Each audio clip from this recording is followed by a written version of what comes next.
In the verdant embrace of Sherwood Forest lived a bard named Allan-a-Dale. Unlike the warriors of Robin Hood's band, Allan's weapon was his lute, his voice the arrow that pierced hearts. His origins were shrouded in mystery, some say a wandering minstrel, others a noble yearning for freedom. Whatever his past, Allan found solace in Sherwood, his music echoing through the ancient trees. One crisp autumn day, Allan stumbled upon a heartbroken maiden, Ellen. Forced into a loveless marriage, she poured out her woes.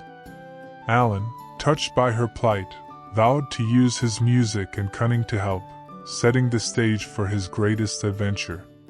Seeking Robin Hood, Allan navigated the hidden paths, his lute a beacon. He found the legendary outlaw and his band, and with a voice resonating with sorrow and resolve, narrated Ellen's plight. A mischievous plan hatched. Allan, disguised as a terrible singer, would infiltrate Sir John's wedding feast. With a prearranged melody, Robin and his merry men would burst in and turn the ceremony upside down. The day arrived. Sir John, oblivious, basked in praise while Allan, adorned with a fake rose, a nod to Robin Hood, sang deliberately awful songs. As Ellen was led down the aisle, Allan caught her eye and with a subtle nod, began the prearranged tune, a melody laced with longing and hope. A hush fell over the crowd. From the depths of the forest, a chorus of horns pierced the silence. Robin Hood and his merry men emerged, a whirlwind of green and steel. The ensuing chaos was a masterpiece. Robin challenged Sir John to a duel of songs, the winner claiming the bride's hand. Sir John, a coward with no musical prowess, sputtered in outrage. Allan, seizing his moment, poured his heart into a song of love and defiance. His voice, rich and powerful, captivated everyone. In the end, the choice was clear. Ellen declared her love for Allan, and Robin, with a flourish, declared them man and wife. Sir John, defeated and humiliated, slinked away. Allan's adventure became legend. He remained with Robin Hood, his music a constant companion to their exploits. He sang of their daring raids, their triumphs over tyranny, and the unwavering spirit of freedom that bound them together. Allan-a-Dale, the bard with a heart of gold and a voice that stirred the soul, became an integral part of Robin Hood's legacy. Life as a merry man wasn't without challenges. During a harsh winter, food became scarce and morale dipped. Robin devised a daring raid on a nearby castle known for its well-stocked larders. A direct assault was out of the question, so Robin formulated a plan that relied heavily on deception and Allan's unique talents. Allan, disguised as a weathered old singer, approached the castle gates. The bored guards were easily persuaded to let the harmless bard seek warmth within. Inside, Allan observed the layout, memorizing the location of guards and the path to the storerooms. As he played a slow, melancholic tune designed to lull the guards to sleep, he began his subtle observations. The guards, initially amused, gradually began to nod off. Seizing his opportunity, Allan abruptly switched his tune. The melody morphed into a lively jig, its fast pace and cheerful notes a stark contrast. The startled guards found themselves swaying uncontrollably. Before they could react, Allan launched into a whirlwind performance, leaping onto tables and strumming his lute with a fervor that would put a jester to shame. The castle erupted into chaos. The confused guards tripped over each other as Robin and his merry men, who had infiltrated the castle through a secret passage, emerged from the shadows. They quickly subdued the incapacitated guards and secured the castle. Allan's bravery and ingenuity not only saved the merry men from starvation but also established his reputation as more than just a talented musician. He was a cunning strategist, a vital cog in the rebellion against tyranny. News of Allan's exploits spread far and wide. Bards across the land added his tale to their repertoire, his name becoming synonymous with cleverness and unwavering loyalty. Minstrels from distant villages flocked to Sherwood, hoping to learn from the master himself. Allan, ever the patient teacher, mentored them, passing on the secrets of his craft and the importance of using his music for a greater good. One sunny afternoon, a group of travelers arrived at Sherwood, led by a young woman with fiery red hair and a mischievous glint in her eyes.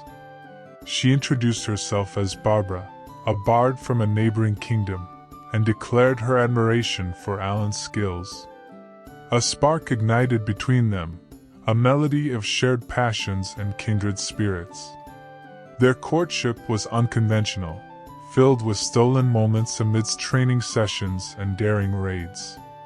Allan would serenade Barbara under the cloak of twilight, his love songs echoing through the silent trees. Barbara, in turn, would weave tales of her own adventures, her voice as captivating as any song. As their bond deepened, Allan knew his life as a carefree bard had irrevocably changed.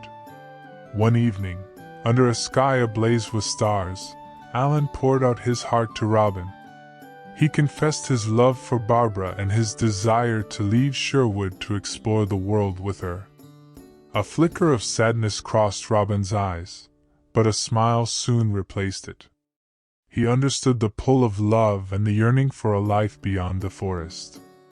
With Robin's blessings, Allan and Barbara bid farewell to their companions. They ventured out into the unknown, their lutes slung across their backs, their hearts brimming with love and a shared passion for music and adventure. Their journey together became a legend in its own right. Yet, their path wouldn't be without thorns. Whispers of Robin Hood's exploits had reached the ears of the tyrannical Prince John. He dispatched a ruthless knight, Sir Edgar of Blackwood, to capture the outlaw and dismantle his band. Sir Edgar, unlike Sir Geoffrey, was no fool. He recognized the importance of Robin Hood's bard.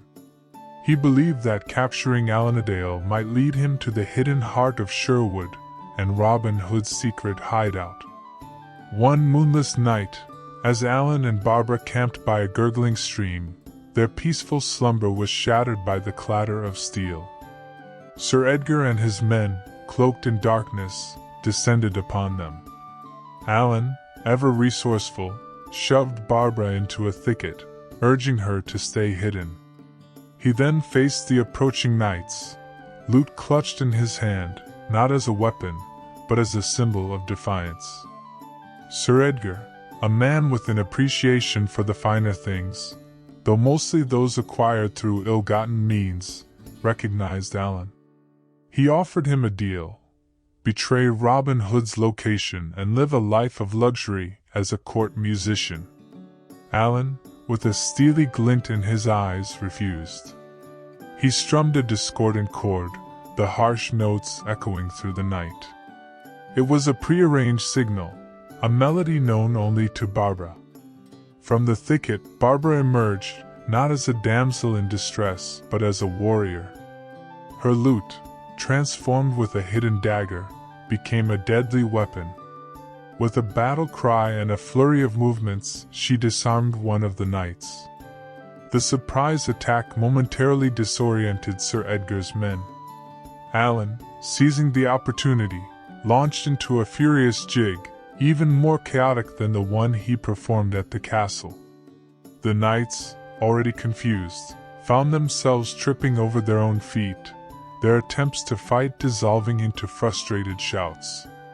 The commotion alerted Robin Hood and his merry men, who, alerted by Barbara's hidden message, arrived like a whirlwind. A fierce battle ensued, the moonlight glinting off clashing steel. Edgar, enraged by the bard's defiance, dueled with Allan, who surprised the knight with his surprising agility and unexpected lunges with the lute's neck. In the end, Robin Hood's band emerged victorious. Sir Edgar and his men were left bound and defeated, their dreams of capturing the outlaw shattered. Barbara, her fiery spirit undimmed, emerged unscathed. The couple, their bond strengthened by the shared peril, embraced under the watchful gaze of the moon. News of Barbara's bravery spread like wildfire. Bards across the land began portraying her not just as Allan's love interest, but as a warrior bard in her own right. She became an inspiration to women who dared to dream of a life beyond traditional roles. Allan and Barbara continued their journey, their music a tapestry woven with tales of heroism, love, and the unwavering spirit of rebellion they had witnessed in Sherwood. They performed in bustling marketplaces, serene meadows, and even the grand halls of benevolent lords. Wherever they went, their message resonated, a call for justice, a celebration of love, and the enduring power of music to lift spirits and inspire courage. Theirs became a legend whispered on the wind, a testament to the bard who dared to dream beyond the forest and the warrior woman who fought for love and justice, their lutes forever intertwined in the grand ballad of Robin Hood and his merry men. But their adventures were far from over. As they ventured further from Sherwood, they encountered new challenges, new allies, and perhaps even a forgotten melody that held the key to an ancient secret. Thank you for watching. Please comment below what you would like to see next.